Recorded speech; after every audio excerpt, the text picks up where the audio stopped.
তো আমাদের গ্রামের চাষারা বিগত কয়েকদিন ধরে জমিতে আসছে জল দিতে, রাতের বেলায় যেই জল দিতে আসুক তারই শরীর খারাপ হচ্ছে।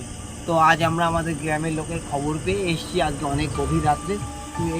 এই জঙ্গলটার আশেপাশে চারিদিকে জমি রয়েছে, তো এইখানে যারাই জল দিতে আসুক তাদেরই মনে না একটা ভয় ধরে যাচ্ছে, আর ভয় হলেই জ্বর এসে যাচ্ছে। এই যে এইসব জমিতে রাত্রিবেলা আসছে, অদ্ভুত কিছু দেখছে, ওদের ভয় লাগছে, আর মানে খুব জ্বর চলে আসছে। আমি একটা কথা বলবো, জ্বরটা কখনোই থামে না। এইখানে কিন্তু অনেক জঙ্গল, ঠিক আছে, সাবধানে চলবি, কখন থেকে কি চলে আসবে বলা যায় না। সব এক জায়গায় থাকবে, সব এক জায়গায় থাকবে। গরমকালের দিন অনেক জঙ্গলি জানোয়ার বেরোয়, ঠিক আছে, সামনে এখানে অনেক ভুতুড়ে কাণ্ড সব এক জায়গায়। এই কারণে সবাই প্রচন্ড ভয় পেয়েছে, ভয়ের জ্বর এসে অনেক আমাদের কাকা জ্যাঠাদের অনেকের জ্বর এখনো থামেনি। তো আমরা যাবো আস্তে আস্তে। কি বলিস, আমার কাকার জ্বর থামছে না। এই চারি সাইডটা ঘুরে ঘুরে দেখবো, জানি না এখন আমাদের নজরে কি পড়বে কিনা। তো আমরা আসলে যাবো এই দেখিস রাজীব, সাবধান কিন্তু, এখানে মানুষের ভয় পাচ্ছে। তো আমরা আর ও তো কলা গাছ ভয় পড়ে গেছে, এত ভয় পাস না। বিশাল বড় বড় গাছ, সেটা সাবধানে থাকিস, কিছু একটা পড়ে যেতে পারে উপর থেকে।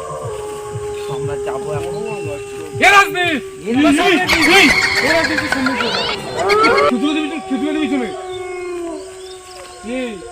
তার মানে চাষিরা এসে তাহলে ভয় পেত। চাষিরা আমার কাকা তাহলে ঠিকই বলেছিল যে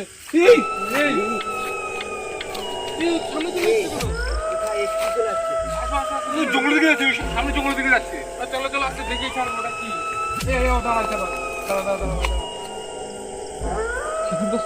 কিছুই তো নেই, ওটা ওই যে সামনে দাঁড়ানো, সামনে সামনে যেও না। ও কাছে আসছে, কাছে আসছে, ওটা কাছে আসছে।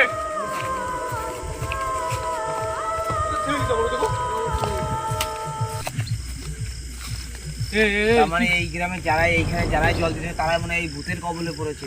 এরা হচ্ছে জিন ভূত, এক এক সময় এক এক রূপ ধারণ করে। তার মানে এদের থেকে ওরা ভয় পেয়ে ওদের জ্বর মানে কমছেই না একেবারে। হ্যাঁ, এদের দেখলে ভয় পেলে মানুষের সহজে জ্বর কমে না। কোথায় যায় সেটা দেখবো। চলো আস্তে চলো। তো সামনে একটা বাউর রয়েছে, বাউরের মধ্যে যদি চলে যায় তাহলে মনে করবো যে এরা ওই বাউরের ভিতরেই থাকে। যদি বাউরের ভিতরে জলের তলে, জলের আশেপাশেই থাকে এরা মাছ খায়। সামনে জঙ্গলটা দেখ, জঙ্গলটা দেখ, সামনে বাঁশ বাগানটা। ওই দেখো ভিতরে কি মনে হচ্ছে, ওই যে ওই যে কি বাঁশ বাগানের মধ্যে, ওই দেখো দেখ। হ্যাঁ, কি চল মনে হচ্ছে কি ঢুকে আছে। এই সাবধানে দেখো, সাবধানে। খেজুর গাছগুলো দেখো দাদা কিরকম অদ্ভুত ভাবে উঠছে, দেখো মানে পরপর লাইন বাই লাইন দেখো। আর ও ওখানে দাঁড়ায় রয়েছে কেন? আর এই ওর তো আগে খেয়াল করিনি আমি। ভাই দেখি পুরো চুপচাপ দাঁড়িয়ে রয়েছে। কোথায় যাই দেখবো। আয় ভাই, আর আসবো তো। দাঁড়া, কি করছিস ওখানে? এই সাইডে ভাই দেখি কর। ওই দেখো চলে যাচ্ছে, আয় দেখেছি। ও চলে যাচ্ছে আস্তে আস্তে। ভাই চলে যাচ্ছে, কোথায় যায় ও দেখবো। ঠিক আছে, আস্তে আস্তে যাচ্ছে একদম। বলছিল না বাউর দিকে, সামনে তো বাউর কি সত্যি কি বাউর দিকে যাচ্ছে? বাউর দিকে যায় ওরা। আয় না দেখেছি। মানে এরা বেশিরভাগই এরকম নদী আগে যাস না, বাউর এরকম দিকে দেখি কোথায় যায়, যার জন্য আজকে এত সমস্যা হচ্ছে। দেখি কোথায় যায়। কই দেখি দাঁড়া।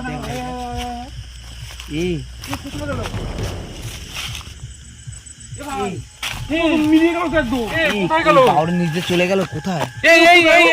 কোথায় গেল? এই চল নিচে চলতে ভাই, নিচে আসো, নিচে আসো। কিছুই তো নেই, কিছুই তো নেই। এটাই তো জঙ্গল, এইদিকে কত জঙ্গল। উপরে সাইডে যাও। বাউরে পুরো অদৃশ্য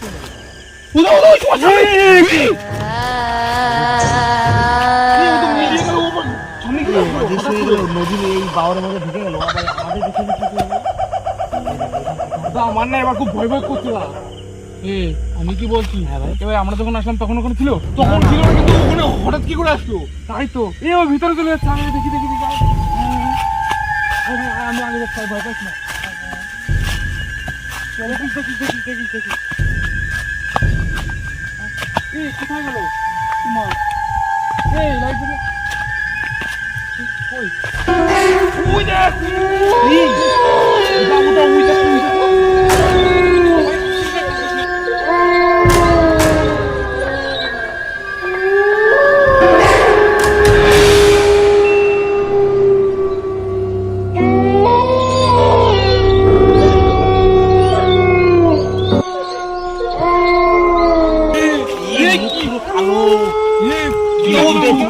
কিচ্ছু নেই না কিরকম চমুক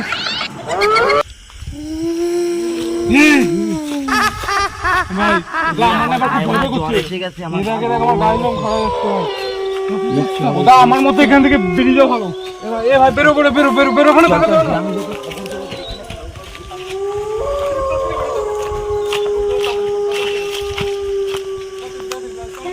একদম ওই গ্রামের লোকগুলো যা বলছে তাই সন্ধ্যের পরে কেউ আর এখানে নিষেধ করে দিতে হবে কেউ